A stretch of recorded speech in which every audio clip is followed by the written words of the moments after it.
So today we're going to talk about digital transformation in manufacturing, subtitle Smart Factory. My name is Monique Hesseling. I'm Cloudera's head of industry solutions.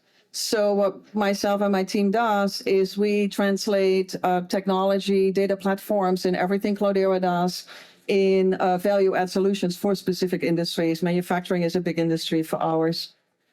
So we are a hybrid data company. That really means that we help large organizations primarily with their data ingress, data storage, data management, data engineering, and provisioning data for operational and analytical use cases. The data platform, we do that in the cloud as well as on-prem, and we do it in multiple variations thereof, hence the hybrid thing. These are the guiding principles that we work with. We really believe in the value of data. And we're very passionate about it. We also, besides the fact that we do manufacturing, financial services, telco, public sector, and retail, we also do a lot of support for big initiatives around the world. So we're working with NASA on some of the stuff to shoot things up in the sky and do research and analytics on that one. We have about 180 manufacturing customers. Here are some names in it, both discrete manufacturing as well as process manufacturing. So there are a lot of things going on in the world that all, of course, impacts manufacturing, right? So what we're seeing high in demand and supply volatility. Everybody I talk to that works within a supply chain kind of environment has had a really tough life the last couple of years, starting with COVID, now with all the big events that are happening in the world that are difficult to manage from a supply and demand and supply chain perspective. We see mounting complexity in requirements for data to support use cases. We see edge computing, we see a lot of sensor work. And as I was sharing with people last week, I was talking to a company in the northern part of Europe that makes railway materials and transportation materials, big materials. And they said, the chief data scientist said that they were already over the hump of sensoring, because I said, you obviously have more and more data all the time. Do we need to talk about that? And he said, look, we're cutting back because we're getting now to the point that there are so many sensors in the materials that we make that it becomes too expensive to maintain and to address when they break or when something happens. And we see less incremental value of new data that we're getting out of the sensor on metro cars, railroads, stuff like that. So he said we're trying to identify the optimum point of data and equipment and sensors, and I believe that we're over the adding more every year point. Now, it was the first time a manufacturing type customer had said that to me. So I think we're actually becoming very mature in what we do with sensors, different types of data, different storage environments. I'll get out of your way. And then there is an intense pressure in the whole world, so also in the manufacturing industry, on efficient, cost-effective operations and margin management. I see a lot of initiatives around more detailed cost management, but then on the other hand, so detailed per function, per capability, per tool, per process, per location, but also integrated over the whole value chain, like the cost over the whole process, the cost over the whole entity, the cost over the whole end product. So these are the business use cases that we primarily see in manufacturing. Agile supply chain, we spoke about it a little bit earlier. I took some mining examples here. We also, of course, have them for auto or for discrete manufacturing. Smart connected services, IT modernization, still an awful lot of work to be done and being done on combining IT and OT, data and information, and move that into one thing. Digital innovation, where we see very sporadic but very big work being done, is, for example, digital twin efforts. We see them in large organizations. They're very valuable. They're also not easy to staff up, and they're expensive. So we only see them by the type of organizations that really benefit from a digital twin for innovation purposes often before we actually start building something in real life. Logistics distribution, big one, ties into supply chain. See a lot of work there.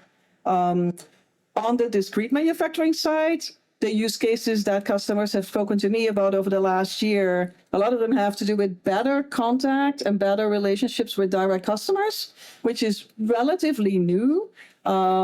Furniture manufacturers, car manufacturers have been doing it for a long time, but manufacturers that create goods that end up in the hand of end customers ultimately start working more around classical marketing use cases, customer retention, know your customer at that level over their whole supply chain or over their whole distribution chain, actually.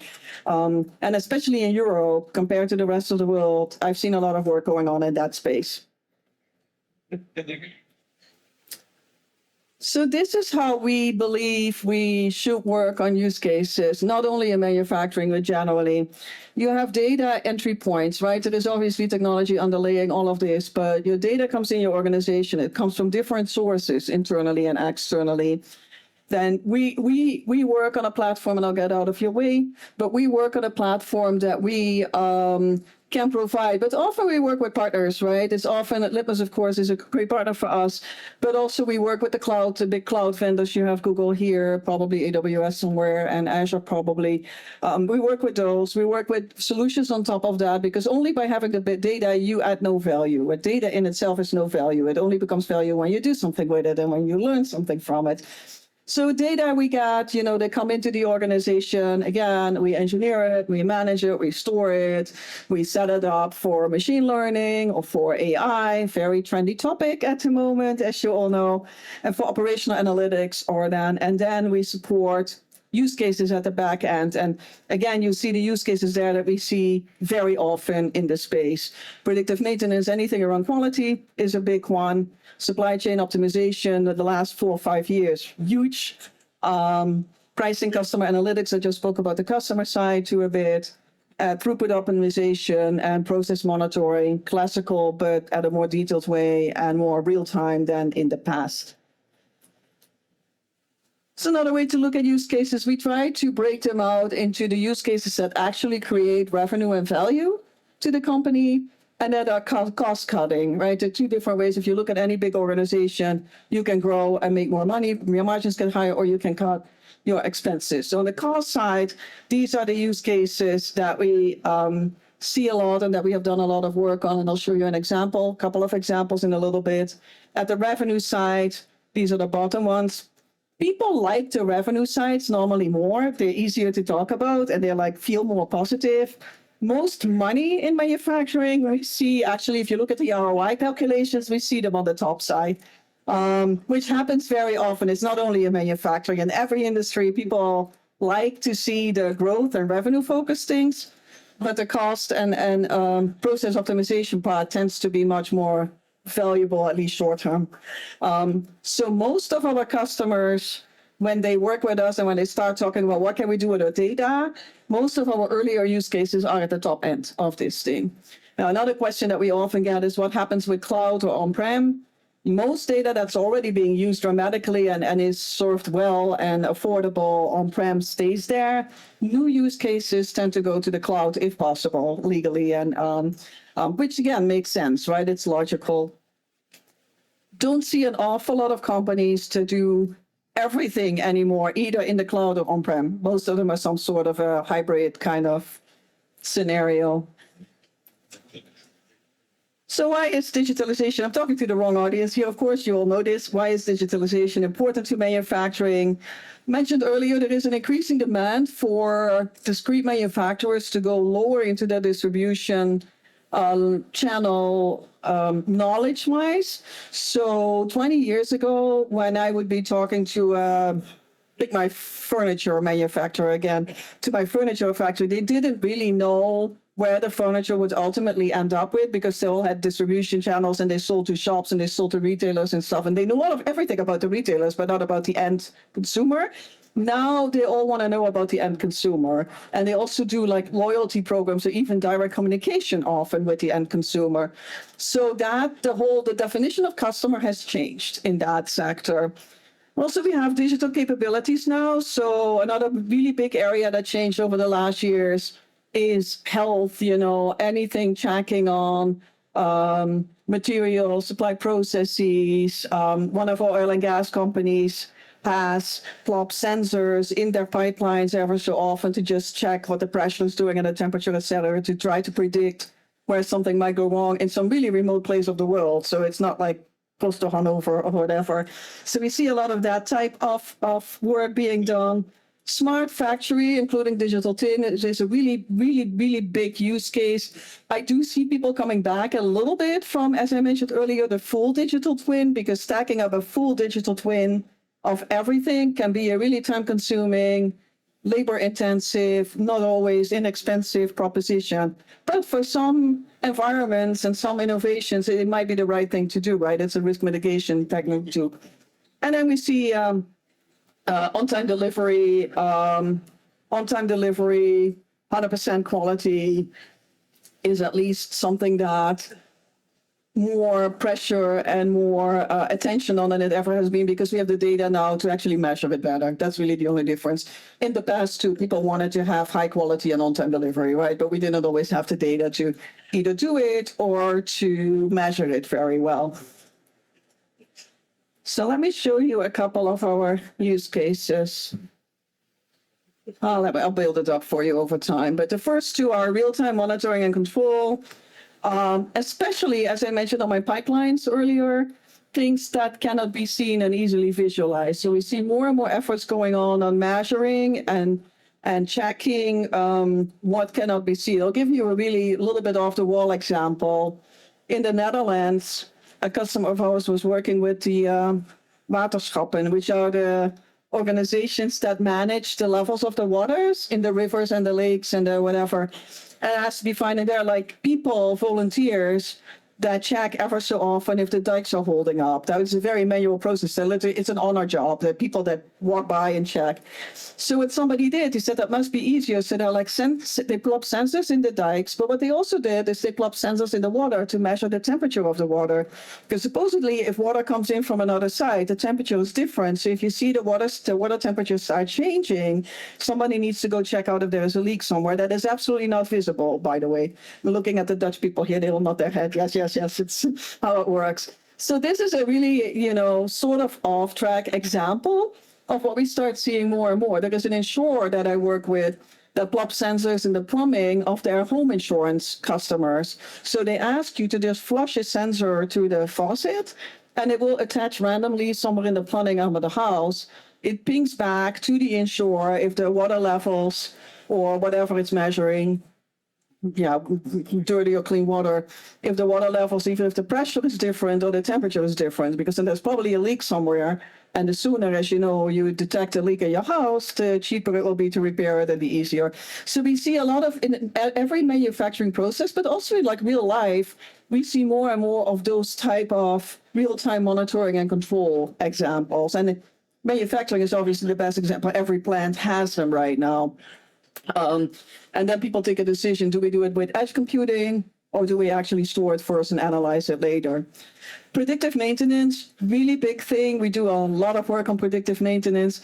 And the biggest driver of that is, of course, that nobody wants to have unexpected maintenance, non-predicted maintenance. Those are really ugly scenarios. The second thing is the more you can predict it, again, think about my home example with the sensors in the plumbing, the cheaper and the easier it is to fix it. If it's scheduled and if it's predictable, it's controlled, and it's early on. You predict it early on. Quality analytics, a lot of work being done on quality analytics. Again, just visited a canning plant. And again, if you think back 20 years, how quality control went there, a lot of it was visual inspection, driven by some machines that were measuring tops often with cans. And what's happening right now, that at an extremely small, detailed, almost element level, they can predict what's going wrong, what's going right, what's happening in there, and put a standard in of quality that's acceptable. That is not always the same. Biggest issue that we run into with customers that come new to the industry, sometimes you have that, right? New data analysts and new data scientists that are new to manufacturing, they want to have one quality standard for everything, and they always should aspire for 100% or close to 100%. First of all, that is not always realistic. Secondly, that's not always necessary, right? So per process, per output, quality standards need to be set and measured, and we do that is actually very doable right now. And then finally, with a spelling mistake in it, but finally, ESG and sustainability, especially in manufacturing, is becoming an increasingly big topic. Everybody is measuring their output right now, and everybody is trying to mitigate it. And a lot of it is for economical reasons to start with. Energy is expensive and not always predictably accessible anymore. But the other thing is also for social pressure reasons. There are a couple of, you see that more on the process side of manufacturing, but a couple of obviously large chemical environments that really struggle with managing the communication around what they are doing. And I believe it was Shell, to look at oil and gas. Shell had a shareholders meeting last week, which was totally taken over by some environmental groups that felt that Shell didn't do well enough on meeting their goals in energy, well, actually in clean energy production. So that is, for many reasons, that is an area where we see more actually actions being done, but also a lot of reporting, because a more increasing number of governments and other entities that want to see reports on how that's working. So what we're doing on that side, on the reporting side, is we're using the work that has been happening in banking and insurance and government for the last years, because they report all day long, and deploying the same sort of processes and outputs to manufacturing now. So, smart factory, it's not easy. Being smart is not easy. It seems to be hard to be smart. So we truly believe that in order to be a smart factory, data should be driven, data should be the core of everything.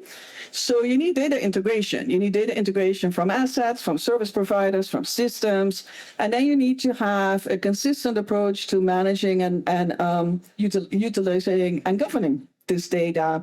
And as you see, a manufacturing facility or a plant is not a standalone entity, right? Inputs and outputs there from many other entities.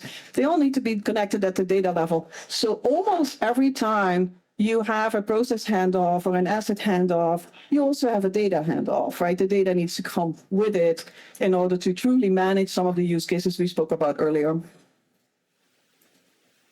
And I have plenty of examples for this. I'll click you through these quickly, and let me go back one. So we spoke about the customer part. We spoke about, it's interesting, we talk a lot about total visibility 4.0 principles. I looked up the actual definition of 4.0, and there are like many definitions of 4.0. But on the data side, there's a lot of talk about 4.0 around agility, edge computing, and integration of IT and OT. Those are sort of the core principles. But if you want to have a clear definition, I can give you about 20 of them because I looked them up. And then as we spoke a lot about operational innovation and excellence driven by data and driven by new compute and storage is actually a really big thing.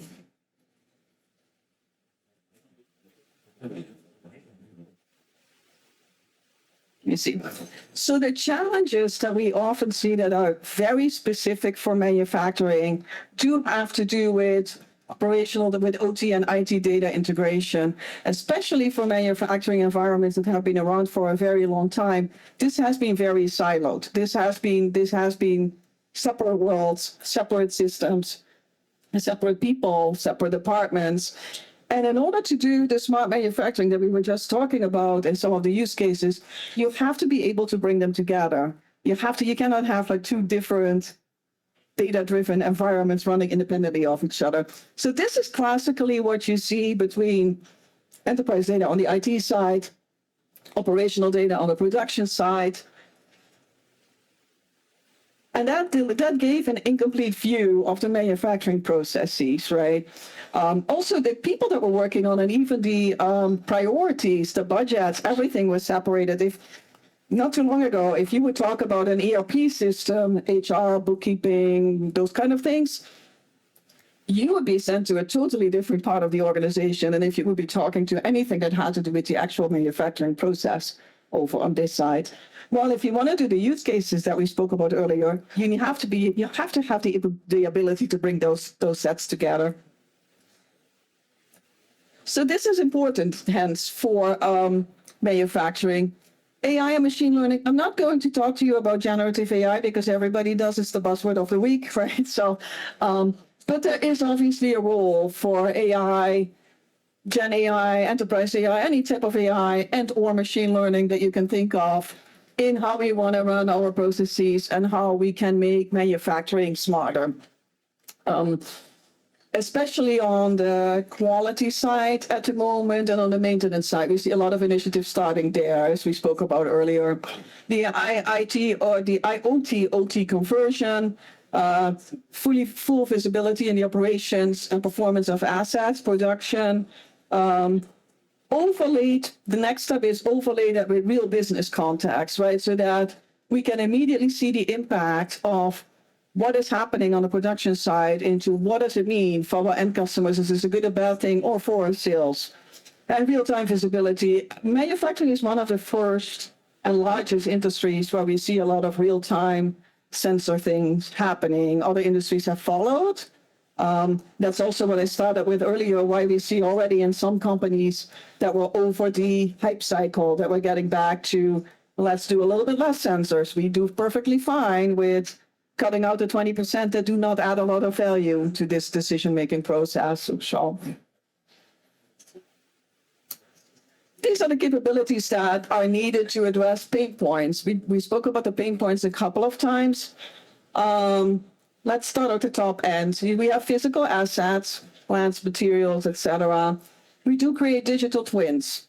Very good idea, can be expensive, can be time consuming, can be complicated, right? Depending on the scale of it.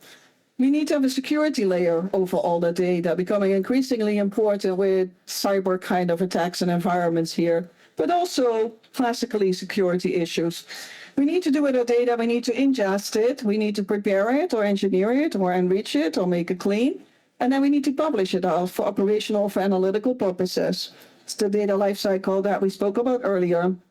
We do that with all the things that we have in orange here, which is sort of our space, hence the orange, that I believe is our color. And really that gets to two things. It gets to operational data, which we use to integrate for processes, etc., and for insights. Insights is an analytical thing. So a couple of things that are hard are connecting to factory equipment, high-performing data streaming, central data, so single source of the truth. That's still for a lot of companies an issue between that IT and OT thing we spoke about, and analytics with simulation. Manufacturing is actually an industry where there's an awful lot of simulation going on, quite often tied into a digital twin kind of world. This is what we do. This actually is pretty much everything I just explained, so I'm not going to walk you in detail through it. It's not a sales pitch, so. But as you see, it's important to see there's like data coming in from the left.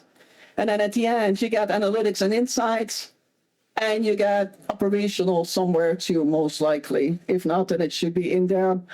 And it's difficult. I'm not going to say it's easy. Our customers tend to be large organizations. There's a reason for it. It's time consuming. It's not a quick and dirty thing. We tend to start with one use case because that's normally a burning platform. There's normally something that needs to happen right then. And then what I like to do with our customers is figure out that the investment that they made in one use case, if they can repurpose that data work for other use cases. And often, for example, regulatory reporting or compliance. Like nobody likes to spend money on this. You know, it's something that doesn't feel like it adds value, but you have to do it because the government tells you. But the data work that you have done on it, you might be able to repurpose to do better customer service or so. It happens regularly. That is actually a lifetime example. So I thought I'd give you a pretty comprehensive list of the key use cases we see. Below this one, I have actually reference architectures for the data and descriptions of the actual use case. But I'm not going to share those with you. But if anybody wants them, or if anybody says, I really would like to see how this looks like for demand analytics, ping me and I'll send it to you. It's a couple of slides for each one of them. We break it out in intelligent operations, supply chain, and products and services. You see that a lot of those we have spoken about. The ones that we have in most detail documented are the ones in orange again. You saw them earlier. I spoke about them earlier.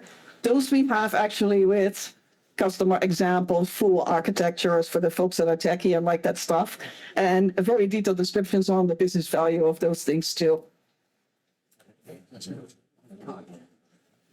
So this is one example of a use case. I described here the title of the use case, and then we describe actually what it means, what it actually does.